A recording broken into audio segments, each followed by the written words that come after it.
presentations. We will have 4 sessions devoted to virtual affiliate presentations, and we will hear from 3 affiliates during each of those presentations. Besides that, we have several other events going on this semester, this academic term, and you can see those events if you click on our calendar. The first link in the chat, and Doreen will be sending it again as time goes on, but you can find our academic calendar and what we have going on. This month in January, we have 3 primary events. This is one of them. Then next Tuesday, we'll have a virtual colloquium by our own colleague, Rahina Mwazu, in the Department of African and African American Studies, and she'll be presenting her work on women's voices and sacred texts, gender authority and Quranic soundscapes in contemporary Africa. And a lot of her work is, a lot of that is probably based on her work in northern Nigeria, central Nigeria, and women's participation in religious spaces.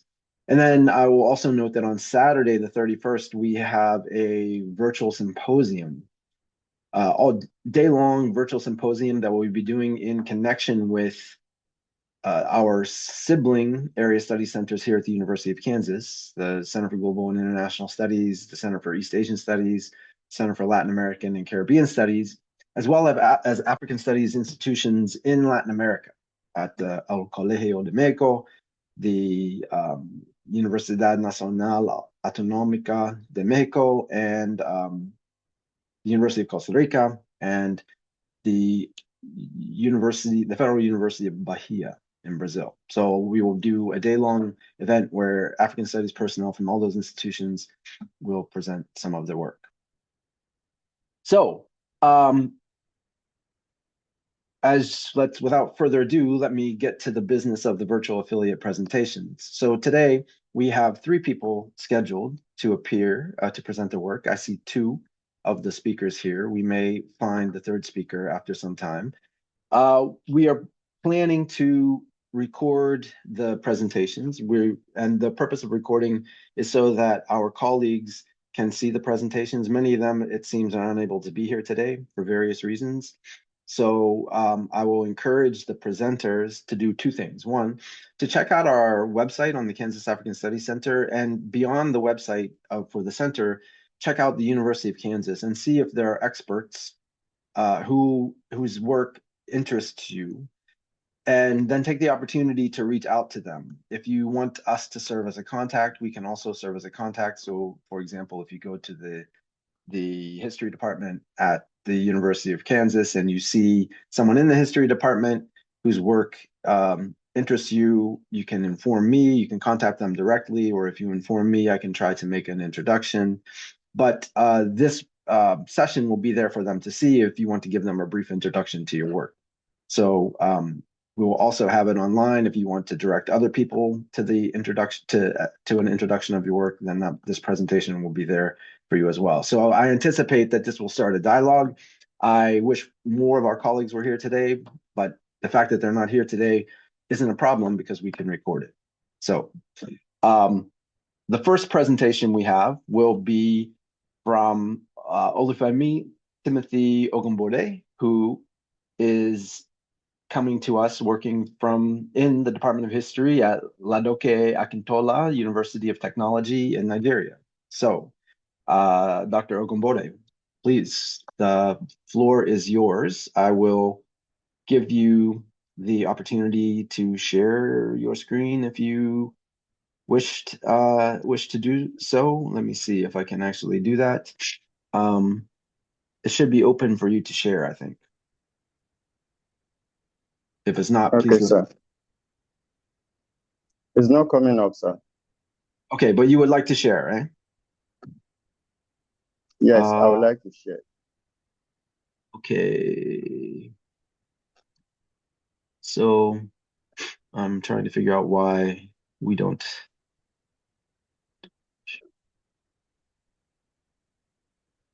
Okay, I see multiple participants. Yeah, that should be, you should be okay now.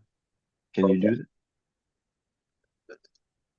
Yes, I can share now. I hope it will come up.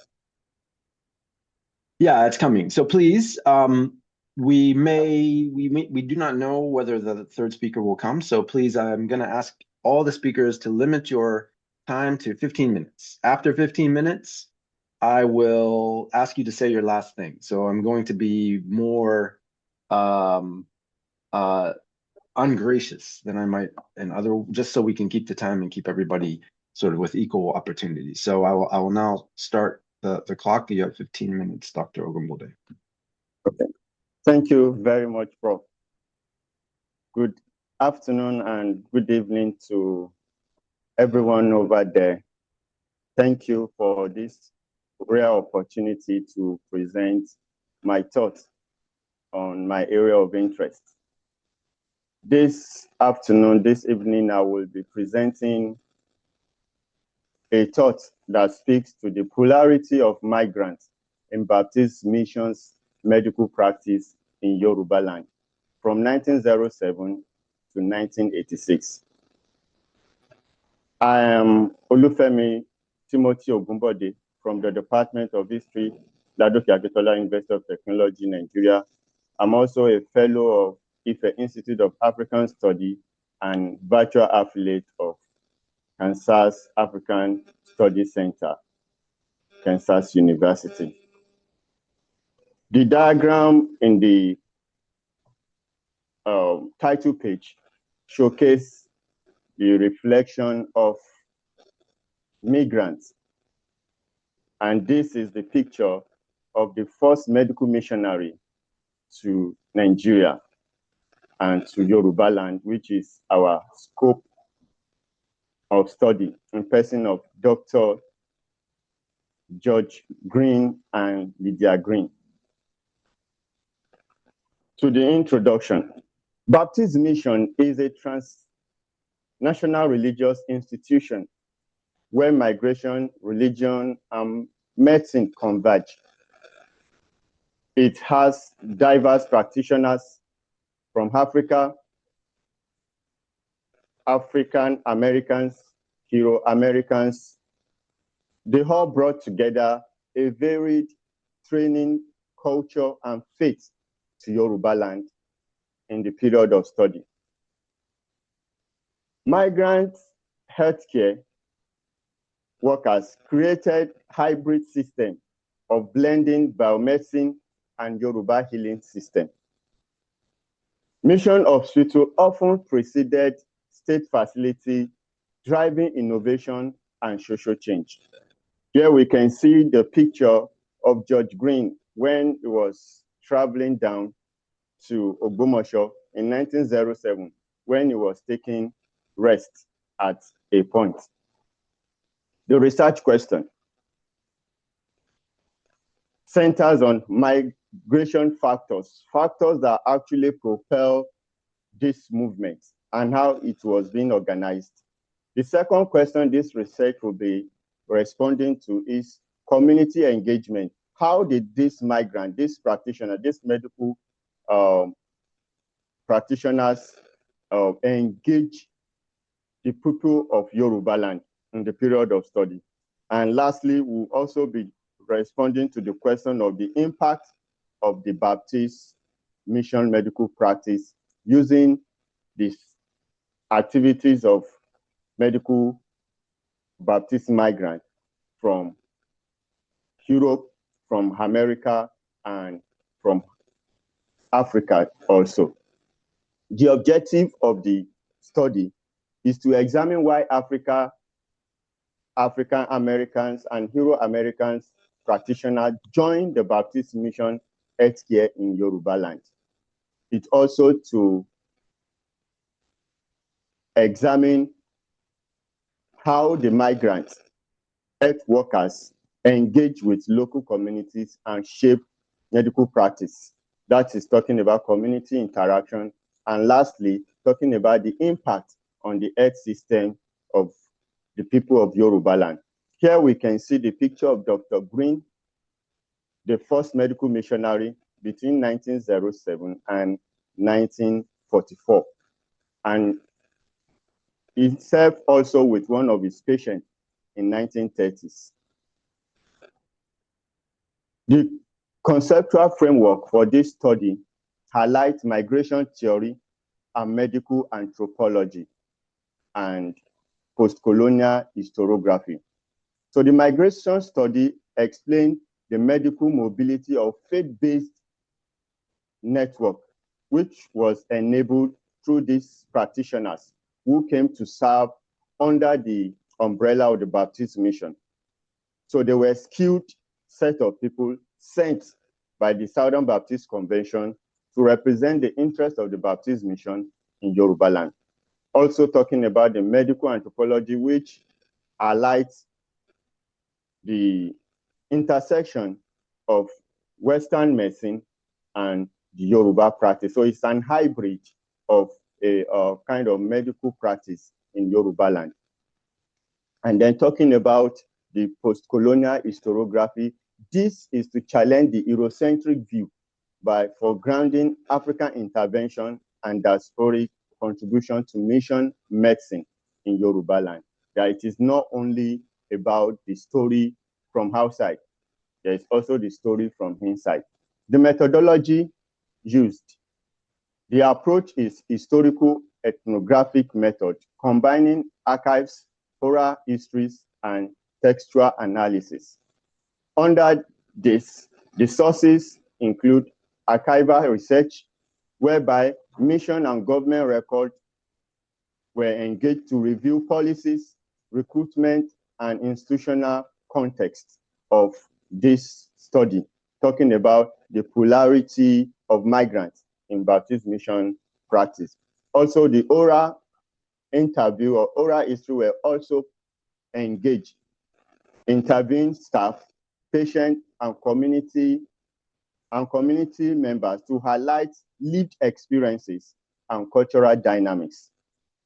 Also, existing knowledge were also interrogated, and diaries of missionaries, nurses, doctors provide insight into the identity, faith, and practice of the Baptist mission activities in the period of review. The focus on identity also examines gender, racialized experience within mission hierarchies. Now, the literature review highlights missionary medicine, which we can find it substantiated in the works of Adeyajayi, 1965, Anyodele, 1966, Gbadero, 2014, Ogunbode, 2019 and 2024. Also, Baptist Mission in Yoruba land, which explore the area of built transnational network, facilitated migration of medical personnel. We can also find reference to it from the book of Ajayi, 2019, Ogunbode, 2019, and 2024. Colonial civilizing mission. Healthcare was used for evangelism, mission, hospital, expanded Western medicine, which was also corroborated in the work of both Ancilla, 2025, and Green, 1921. Migration of practitioners. Here, emphasis is laid on African Americans, and Euro-Americans doctors who fill the gap in the practice of Baptist mission activities in the period of review, and we can find this in the works of Downs in 1973, Rachile Nansen, 2023. So we also have existing work emphasizing medical pluralism.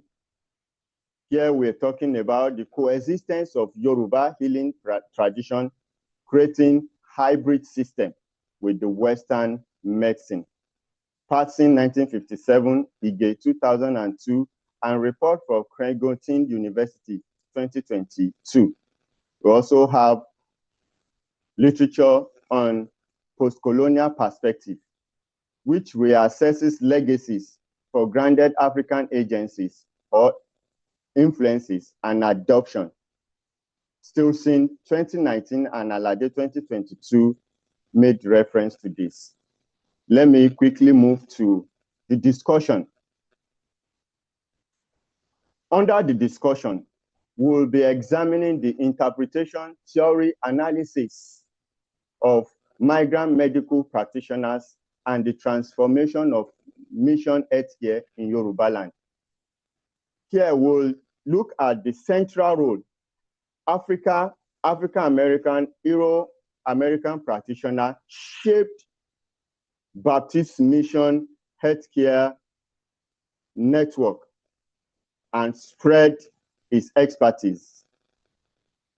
We can also find from here the very cultural background, enriched medicine, African bridge biomedicine and Yoruba healing, African-American added diasporic perspective, Euro-America negotiated authority. And under the discussion also, we observe the medical pluralism, still re-echoing hybrid practice, combine Western biomedicine with Yoruba remedies, produce collaboration and tension. So we cannot run away from tension and cannot run away from collaboration. We can see this with this picture, enhancing it. Here we have Amanda Ntinka.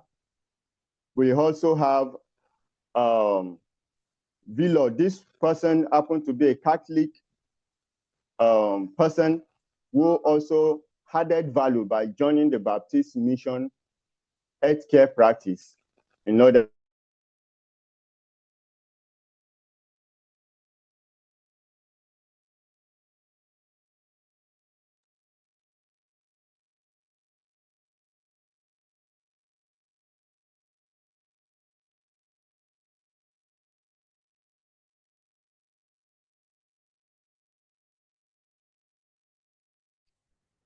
Seems if we may have lost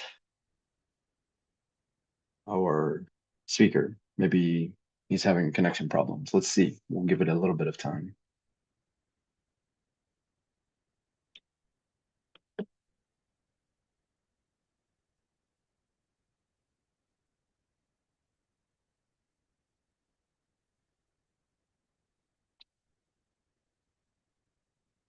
Okay.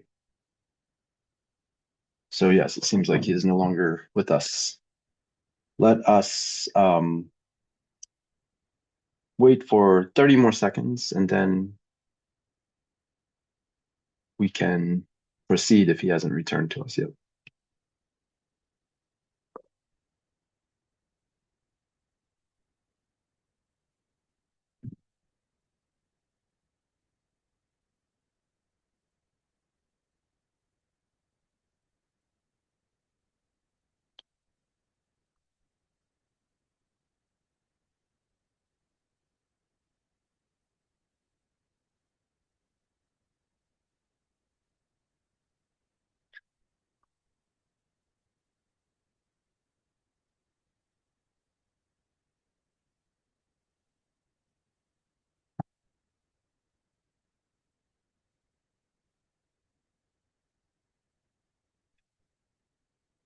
Okay, let's perhaps we will get Dr. Ogunbode later today. Hopefully he'll be able to join us again so that we can give him some feedback.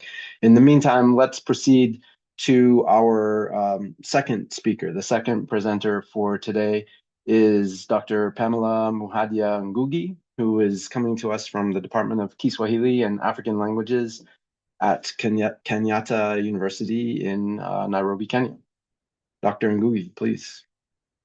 Dr. Ngugi, as I was explaining to everyone, we have about 15 minutes for each presentation. So after 15 minutes, I will very ungraciously tell you that we need to hear your final comments if I need to do that. So please go ahead.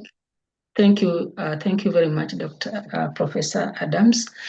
I was requested to present on something, a project that we are doing in Kenya with some colleagues of mine from Kenya and Spain. And we are just in the process of starting this project. It is called a Kiswahili Mobile Reading Application for Rural Primary Schools in Kenya. You can hear me?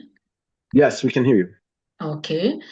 So in my introduction, I'm saying that the integration of digital technologies into language education has transformed how learners engage with second and even foreign languages across diverse sociocultural contexts. In particular, mobile-assisted language learning has created opportunities for language practice beyond the classroom, and it's offering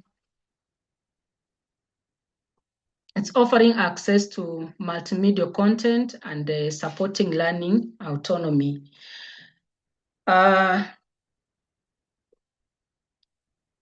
So within this paradigm, gamification, that is the application of games, game-desired elements such as points, levels, badges, and challenges has become increasingly prominent instructional approach in second language acquisition. And numerous studies suggest that gamification can enhance learning motivation, engagement, and time tasks, especially when embedded within pedagogically sound environment, according to these scholars. In second language acquisition, these elements can provide immediate feedback, foster a sense of progression, and support repeated exposure to target language forms in meaningful contexts. However, as Buckley and Doyle emphasize, the efficacy of gamification depends heavily on how game mechanics are aligned with the learner's profiles, needs, and the pedagogical goals of the learning environment. In Kenya, Kiswahili is both a national and official language integrated into the education policy and national identity. Yet, we find that digital tools for Kiswahili learning remain scarce and purely contextualized. The outcome of this project will contribute to the growing body of research on culturally responsive digital learning, language learning, and offer insight into the localization of mobile-assisted language learning tools for African languages in an underrepresented context. So this is what we intend to name the project. It will be called a Kiswahili Mobile Reading Application for Rural Primary Schools in Kenya. And we have a team. Our principal investigator is Professor Mar Gutierrez Colon-Plana from the University of Rovira in Vigil, Spain. And I am also in the project as a content creator or creation and research from Kenyatta University. We also have Mr. Adebe Eston, who is in education technology expert in Kenya. And other partners, we have Shule Link Technologies. These are the people who will help us in developing this app. And the location that we intend to focus on is rural public primary schools in Kiambu and Machakos. So the overall objective is to improve Swahili learning comprehension and education, and then provide equity in rural primary schools.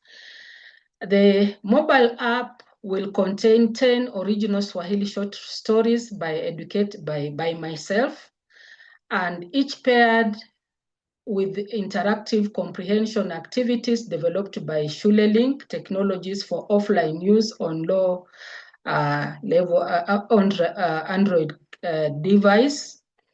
And we also intend to include cultural relevance. As we have mentioned, cultural competence is increasingly being recognized as a core component of communicative competence, and digital learning tools that fail to integrate cultural dimension are actually reducing language learning to decontextualized grammar and vocabulary exercises. And according to Ledicott and Scarino, culture in language education should not be treated as an add-on, but rather as an integrated part of learning process. So the research on intercultural language education has shown that the cultural inclusion of culturally authentic content fosters learner identity development, empathy, and deeper cognitive engagement with the target language.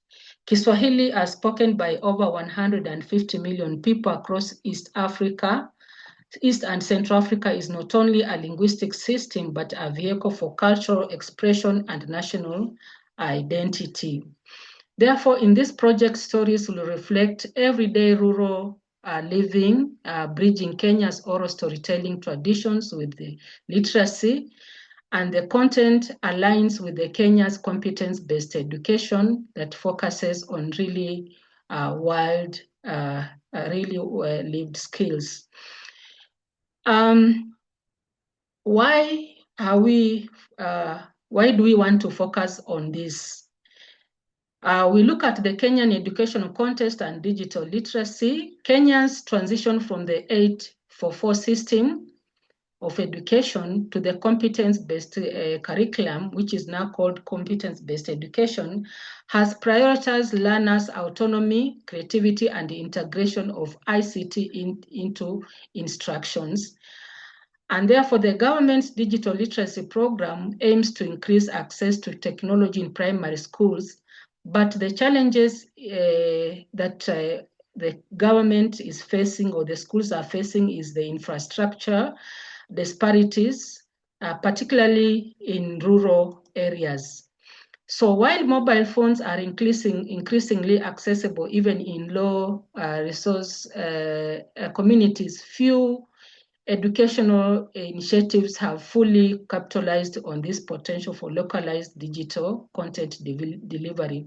So this creates an opportunity to explore how mobile-based gamification tools can bridge resource gaps and align with the CBC's emphasis on digital learning and cultural responsiveness. In addition, we hope to have a teacher training session, which includes a co-created digital pedagogy manual that will help the teachers to get to know or to empower them on how to integrate the app into the classroom lessons, because it addresses the curriculum as it is.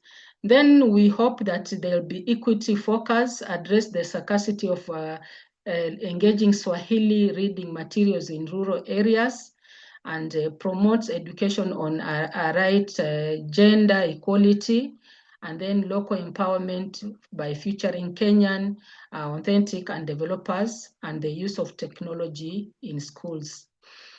We hope it is going to be sustainable because it combines research-backed methods and local partnership.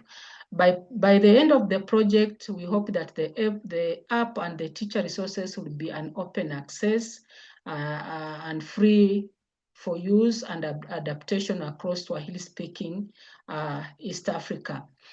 So, as I have mentioned, the main objective is to develop a mobile reading app and to launch an offline Android app with 10 culturally relevant Swahili short stories in line with the Kiswahili syllabus, each featuring interactive comprehension tasks like quizzes, activities, progress tracking, and so forth. And then we create a teacher training manual.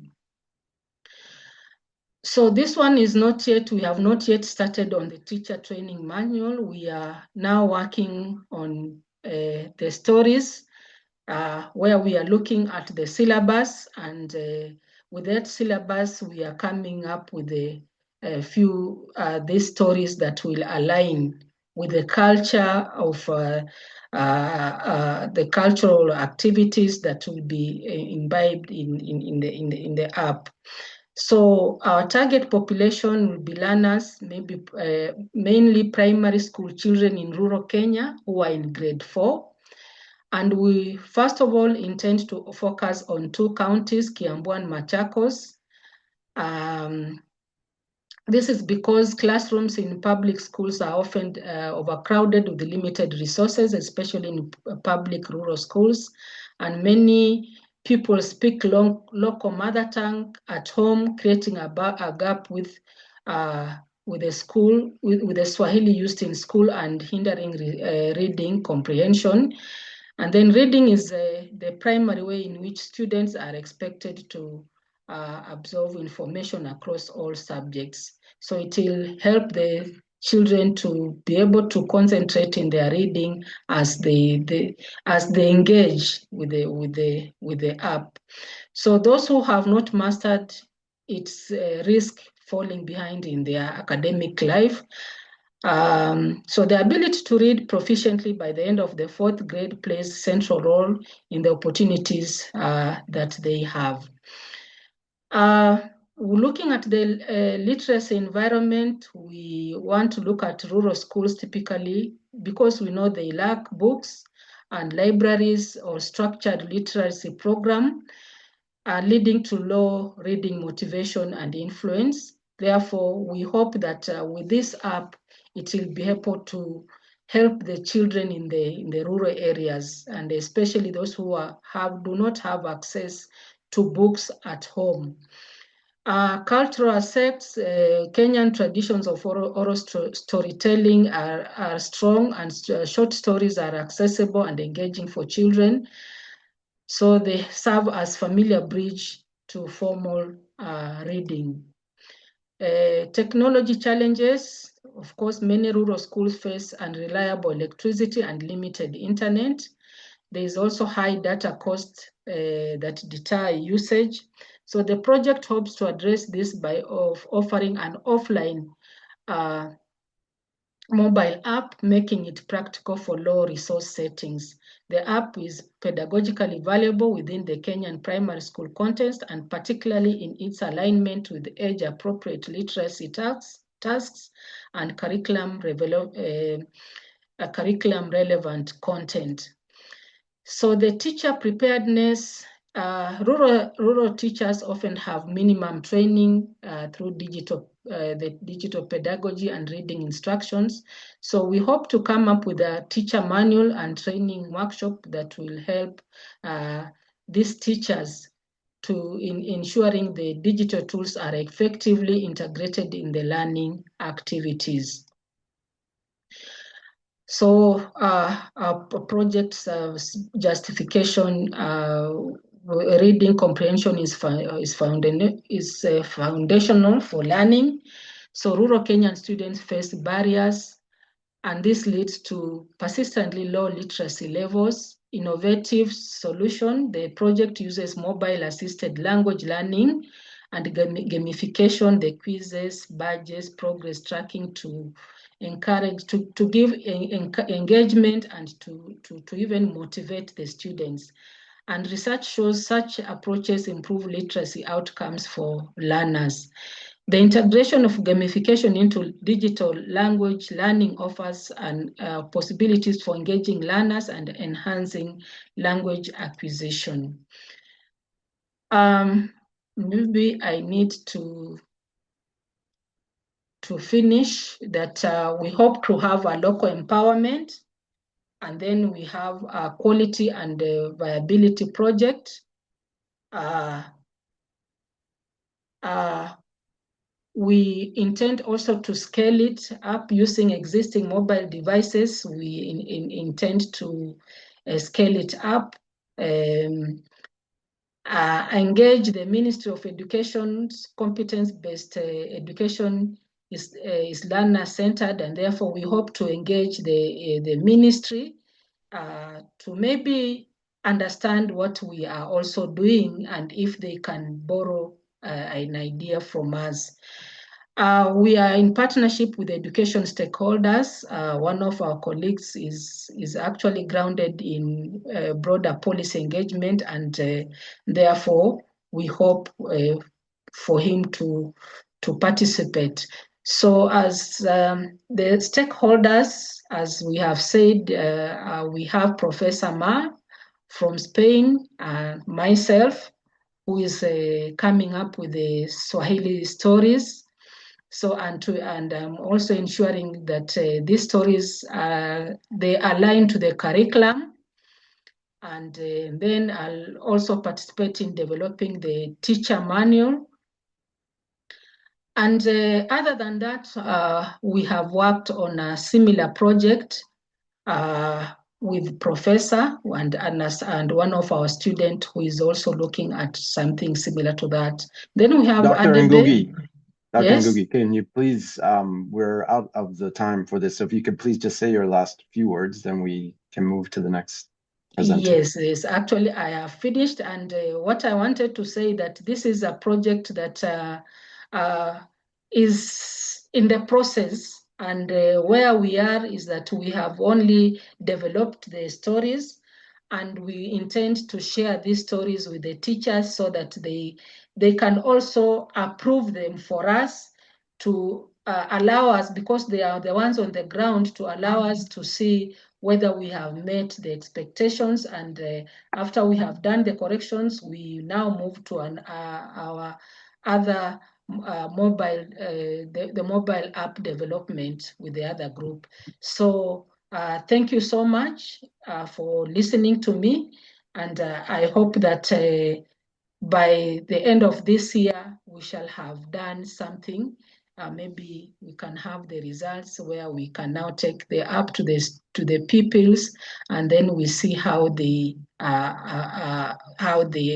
accept the app. Thank you. Yeah, thank you very much. I think we will create some space at the end of all three presentations for the audience to engage with the speakers. So please, if you have comments or questions for Dr. Ngugi, you can hold them. Dr. Ogunbode, we have you back. I don't know, you had about 3 minutes left. If you want to finish the presentation now before we move to the third presenter, or do you want to wait until after the third presenter before you finish?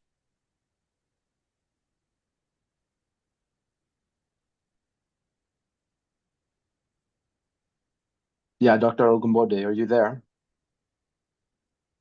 Yeah, okay, you want to share your screen, I see. Okay. But you're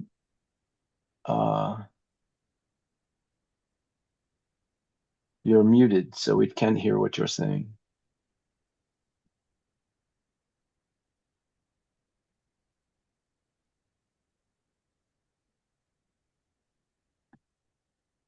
Okay. Yeah, we can hear you So now. the key findings, polarity of migrants shaped by healthcare migrant practitioners, Africans, African Americans, Euro-Americans were vital instruments in the Baptist Mission Healthcare Transnational Network. Another key factor from the study is that Africans acted as the cultural mediator. African Americans brought diasporic perspective, while Euro-Americans adopted Western training in local context. Now, finally, under the findings, because of my time, I want to highlight the broader significance, which emphasized mission medicine was dynamic and adaptive, which shaped by mobility, diversity, and agency beyond colonial structures. The key takeaways are migrant medical practitioners were central to Baptist Mission Healthcare in Yorubaland. Mission Hospital blended Western biomedicine with Yoruba healing tradition, creating plural medical landscape. African nurses, African American doctors, and Euro-American missionaries navigated hierarchies, reshaping authorities, identity, and belonging. I want to say a big thank you for listening. Thank you so much. And I'll be waiting to hear from us. Thank you, Prof, for bringing me back to conclude. I'm so grateful. Yeah, thank you for concluding and for doing so very efficiently. And now I think we can move to our third and final presenter of the day. And our third and final presenter is Dr. Taofik Adesanmi from Adeyemi Federal University of Education in Nigeria. Please, Dr. Adesanmi. I think we have you muted. Okay, please unmute.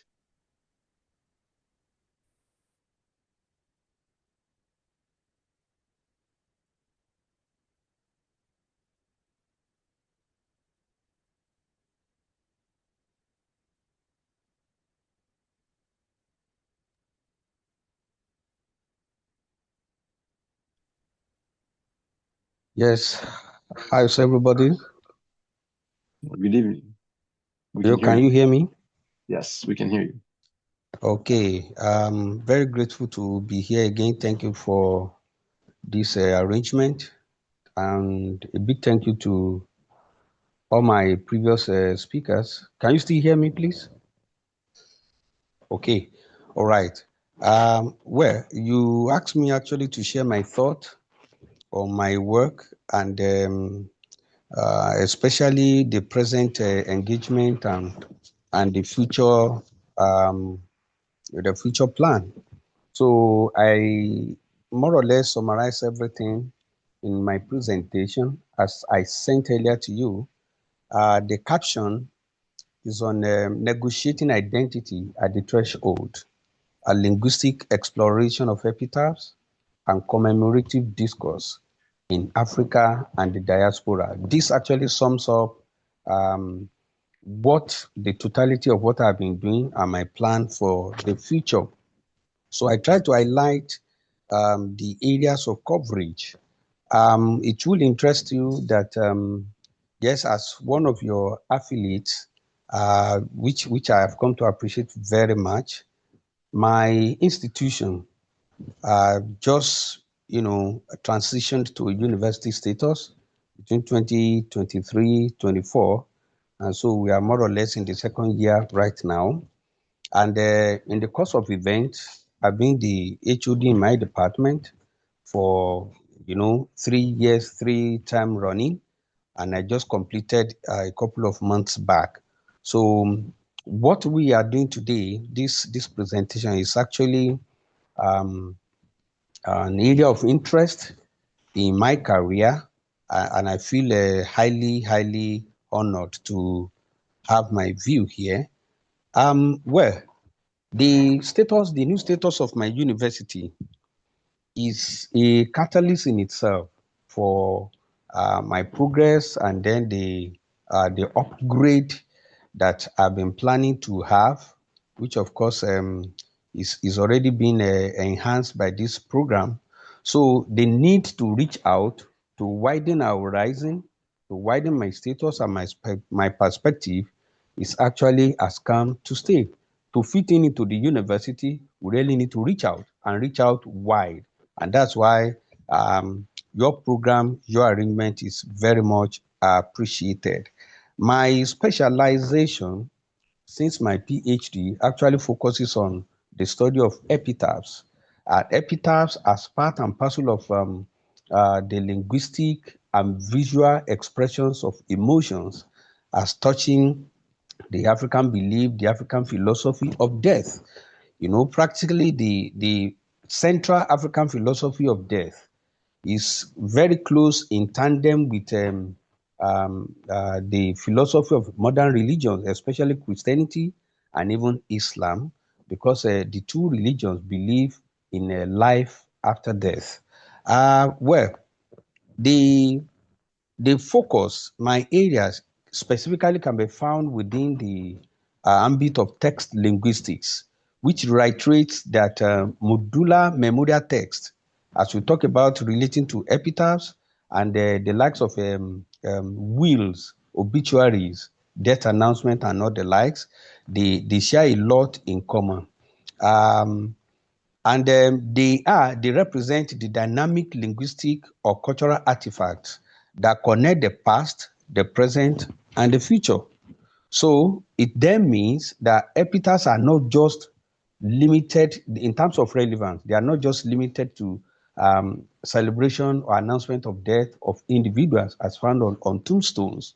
So relating to text linguistics within anthropological linguistics or social linguistics generally, I try to look at the syntactic and semantic layers, by extension, the pragmatic relevance of this text. So what I do primarily is to deconstruct the grammar of grief. Okay, how exactly do naming conventions and tense usage encode religious philosophies as well as social status of people, whether living or dead? Secondly, under the analytical activities, I look at the text epitaphs as within the general genre of commemoration, and I also explored the intertextuality that exists between or among all other modular aspects. That is in terms of obituaries, wills, and the likes. Okay, where do they have this interconnectivity, and what is so common to all of them? We realize that what you have in epitaphs, the general layout of epitaphs in a way agrees or conforms to the general layout or the purpose of obituary in terms of announcing death or passage, transition of individuals. Even in wills, the essence of wills, even though it is not to announce death, but it takes off from announcing death of a particular person. Only now to conclude with maybe what is bequeathed to people in terms of the possession left behind by the dead. So the intertextuality is also of interest as far as epitaphs is concerned. And even epitaphs on its own, you can see a lot of text within, either from a modern religion like a Bible or Bible text, or from Quran, or from cultural, or from history, and so on and so forth. All these amount to, you know, the intertextuality that we hammer on. And then the social reality of epitaphs as modular of memorials. You have occupational identity of individuals, whether you are talking of the dead or about the dead, or you are talking about the living, the bereaved, okay, or the passers-by. You also talk about the kinship. We find kinship in epitaphs. These are of interest to me, and I've explored them, and even did during my PhD at the National University of Lesotho, and even the postdoctoral that I did at the University of Bayreuth in Germany. So in many African contexts, an epitaph ideally is a CV of the soul, which documents achievement and communal belonging of both the dead and the living. So when we are treating the epitaphs, we are not treating the epitaphs only in relation to the dead. We are equally interested in what happens and how is the dead connected to the living. Now, the other aspect of specialization, which is of interest to me, is the area of education in terms of pedagogical relevance of epitaphs. You know, and as somebody, an expert coming from an educational institution, Adeyemi Federal University for that matter, I'm interested in the relevance of this text in the teaching of English language or linguistics to students. So, what then are the areas we cover? There are so many areas we can cover in teaching the students, but primarily, what is of interest is that even in the modern approach to education, we talk about learner-centered approach, where, of course, we do things, we incorporate items, we make use of items that will interest the learners and that will make them, follow easily what the discussion or the teaching is all about. So now, when you have epitaphs as authentic material and part of authentic materials to be used in the classroom, students become a bit relaxed, because these are things you can point to in their neighborhood. When you are talking, for instance, about fragmentation, fragmented expressions, grammatical error analysis and all that, okay? The use of capitalization, the use of small letters and so on and so forth, you can point to all these in such text that they are familiar with. So the epitaphs are not just, commemorating the dead. You see the relevance now in the classroom. So authentic materials, they stand as authentic materials for the students, for the teaching. So it's easy for both the teachers and then the student. So we refer to them as socio-cultural texts in teaching situation. Apart from the the authentic material relevance, we also employ the epitaphs as an avenue to engage the students in critical thinking. And such texts, help students decode cultural norms, worldviews, and even the persuasive power of language is deeply explored in epitaphs. All these are carefully arranged in epitaph because they are planned by professionals supported by the individuals we can refer to as the bereaved, the concerned. Okay. Well, the feature of my specialization or interest connects to what we call social semiotics, and then as found in the diaspora. Social semiotics, which means I am moving from text to space. I am shifting my attention toward social semiotics. In other words, I am moving from written pages to the public scale, where you have signage, where you have love locks, as in Germany, where you have monuments, in all other places that can be easily accessed. So I am moving from just text to space, moving from the pages of the tombstone to larger society, where you can have all other expressions of emotion, And then I'm also planning to reach out to the Asian countries, the American countries, Europe. For instance, I have a project that I'm already working on here now, which is captioned, please let me check, which is captioned a shift from sacred to secular, emotional ecologies of urban memory in public inscription of love logs, and then in love logs, and then loss in Germany, where I intend to compare the content and the structure of love log expressions and the epitaphs. So I'm going to merge the two in Germany. That is still, the plan is still ongoing now, and I'm waiting for the approval. So I am going to go beyond just focusing on epitaphs in Africa per se by reaching out to the Asia, the Europe and the likes. And particularly, I'll be also interested in looking at what happens to the identity of Africans in the diaspora. Through the epitaphs, we want to explore, do they retain their identity? Do they modify their identity? Or do they change outright their identity? We want to explore this via the epitaphs as much as we can.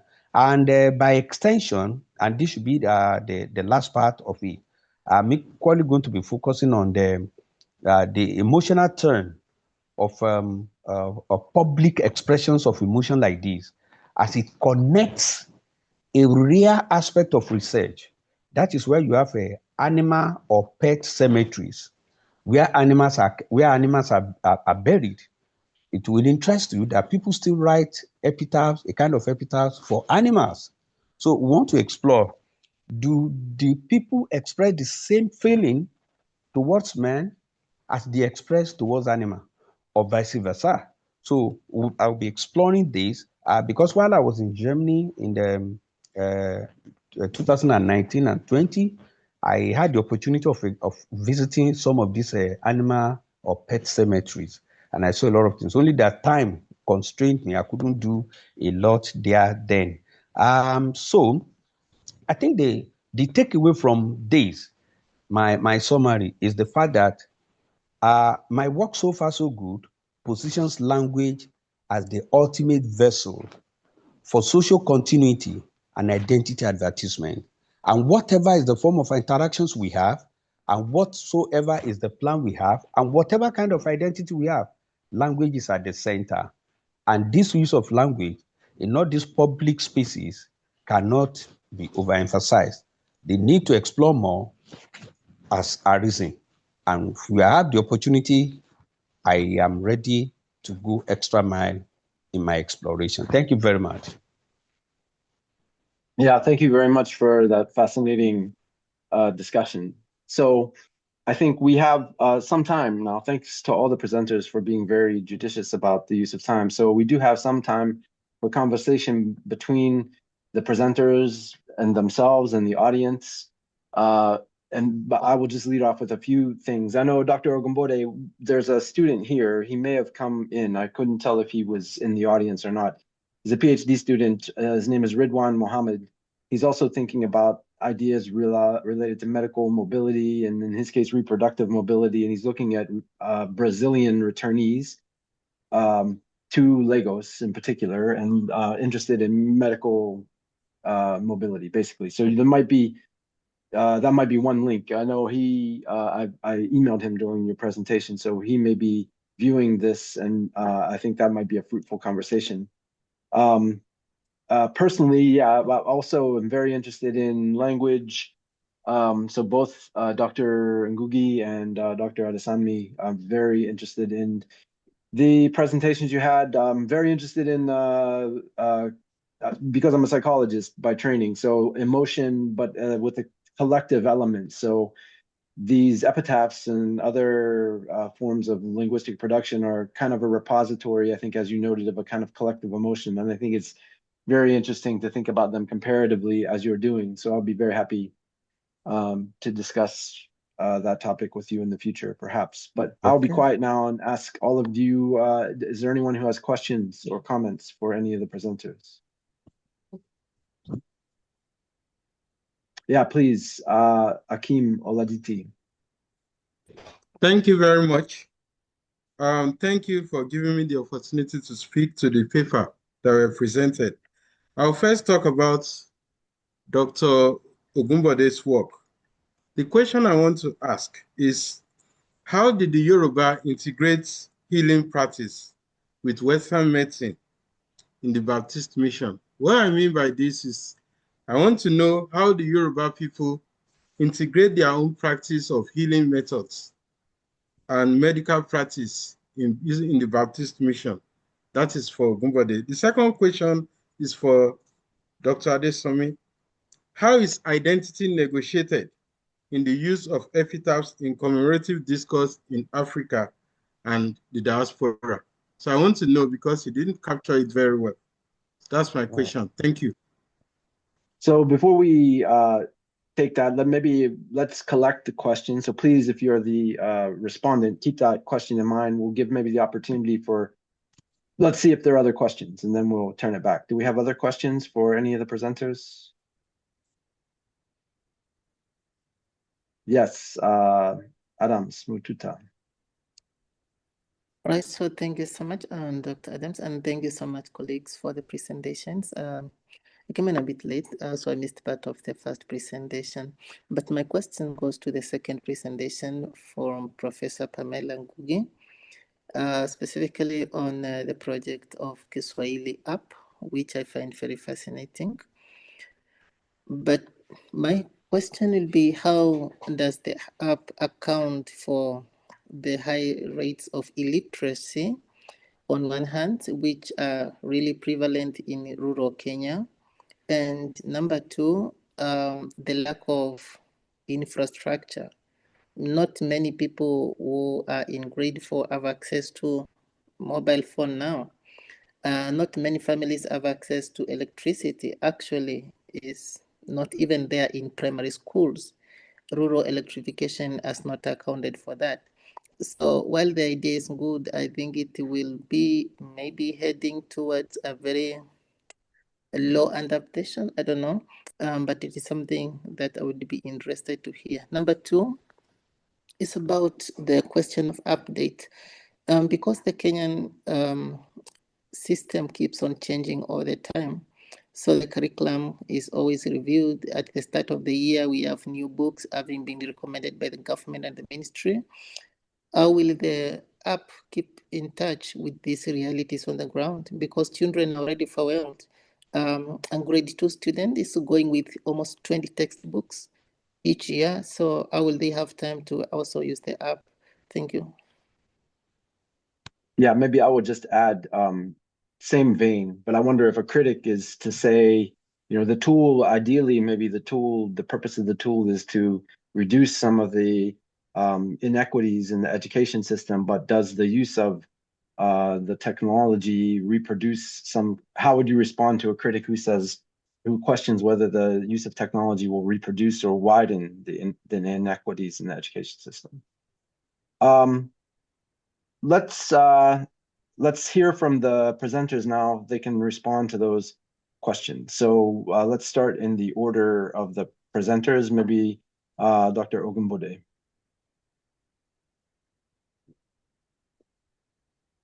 Thank you, sir. I want to appreciate the questionnaire for the question. I would like to emphasize how Yoruba people integrated their healing method or healing practices into the Baptist mission activities in the period of study. They integrated their healing practices by leaving out the ones seen to be fetish and domiciling their consciousness by saying that we need to bring our local identity into the Western medicine. For example, I will cite the use of Ori. Ori was used by trying to heal pains during this period under study. The Western medicine injected the use of Ori in treating pain and in making the body of the people to look smooth. Another area whereby they incorporated or integrated their healing practice is the area of their psychological placement. They believe in the place of deities, in the place of God, and which the Western medicine came emphasizing the place of another God, which is not found in their own practice, but they try to find a kind of alignment between theirs and that of the Westerners, which through that, they were able to settle down that, okay, there is a God. Whether we call Ogun, we call Oya, we call Shango, they call Jesus, but we call Ogun, and which is known to be Eledumare from their own perspective, which also help them that they can pray to him and they can be healed. So there are some material resources which were peculiar to the Yorubas, which they transferred into the medical practice of the Baptist mission in the period of review. And they also emphasized the place of human care. Human care is so germane in Yoruba healing method, and which was also one of the basic principles of the Western medicine. And through that, they were able to work together, and that was what led to the plurality of medical practice in Yoruba land in the period of study. Thank you. Thank you, sir. Dr. Ngugi, if you care, can you please respond? Thank you. Thank you very much, Mututa, I think. Now, you wanted to know about infrastructure. So far, the government is working out to provide rural electrification. And since the new system, the competence-based education started, this is what the government has been doing to try and provide rural electrification to various schools. Of course, it has not managed to get to all the schools, but the government is getting there. And then when we look at our generation of children, I think any child, even in the rural areas, will be mesmerized with technology. And once they are introduced, I had said that we have done a similar research, but not in Machakos and Kiambu, but we thought we needed to come out with something wider. This one was done by, it's actually in the process being done by a PhD student, a Kenyan PhD student studying in Spain. And our first, during that research, our first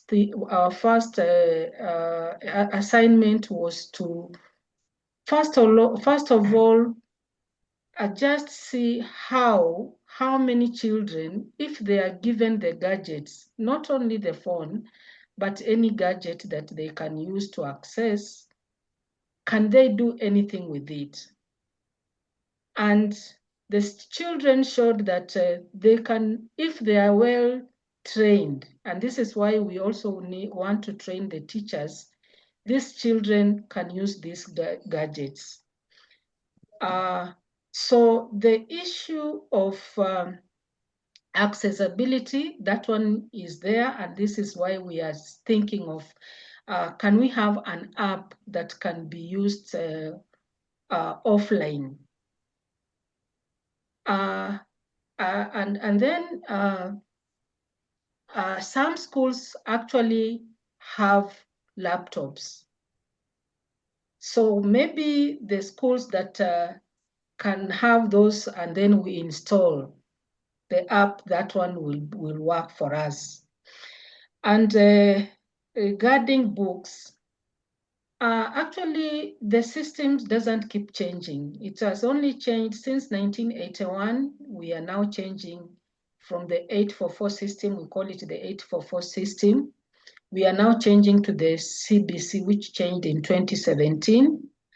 And what we have done is to look at the Swahili syllabus, and it is just a way of, other than having the books, the children can also engage using technology, because we are looking at the syllabus and creating stories around the topics in the level grade 7, grade 4 books. So I think what we anticipate to get is that as the children learn in school and they get to this the phone, if they can access it, then they'll see that they are not far from what they were taught in school. These are just stories that are going to help them to even understand the curriculum much more, because we are looking at how do we help them now see how language is used, not just the structural part of it, but how it can be used in communication. So yes, they are learning vocabularies, but then how can they now get used to this vocabulary using different ways of communication? So that is our motivation, or that is what we intend to do. Thank you for that. I think we're going to have to move. I didn't quite get your question, Prof. That's okay, because we need to move maybe to the last speaker. But thank you very much for your response. Yes, Dr. Adesanmi, if you have a response for the question. Yes, Oladiti asks about how identity is negotiated by the people in diaspora. And I think we should not forget that I said one of the things that is very paramount that I intend to do right now is to investigate the relevance of epitaph, the construction of epitaphs, and how the text reflect the personalities of the people in the diaspora. Of course, there can be many things that are already, planned to investigate. So part of those variables will be, naming. Naming can be one of the things. Some people are there who probably have changed their names or they have anglicized African names. Okay, for instance, if somebody is Luby from Africa and he's saying Lubinsin, the act of naming there or renaming there has to do with the issue of identity. So we investigate all this. Since it has not been done, it's part of why we are here. If we have the opportunities later to get, either into Asia or to Europe, these are some of the things we'll be investigating. Kinship can be one of them. Kinship can be there. The use of African priest name can be one of them. The kind of religion people claim or get attached to or they display can be one of them. And then when there are pictures, the pictures of the deceased, the picture put there, okay, on the tombstone can reflect some things about the identity. So either through the dressing or whatever, there are a lot of things that can be explored to determine what has happened to the identity in this regard. So we are hoping that we'll have the opportunity to carry out such researches outside. Thank you very much. Yeah, that was also a very interesting answer. I want to thank, please join me in thanking the presenters for describing their work for us. And let me say that if you want, we can make, if you have a paper or some other articles that you would like to share that maybe give some idea for your work, if you send us a link, we can add the link to the webpage where your description is so that if people want to learn more about your work, they can also read the papers that you have suggested for them to read, the articles or chapters or something. As long as you provide the link, then we can provide it on our website. So thank you very much. And we hope to see you later in the academic term for some of our other programming. All right. Thank you very much. Thank you, Prof. Thank Yes. you. Thank you, everyone. Thank you. Thank Bye. you for listening Yeah. to us. Thank you.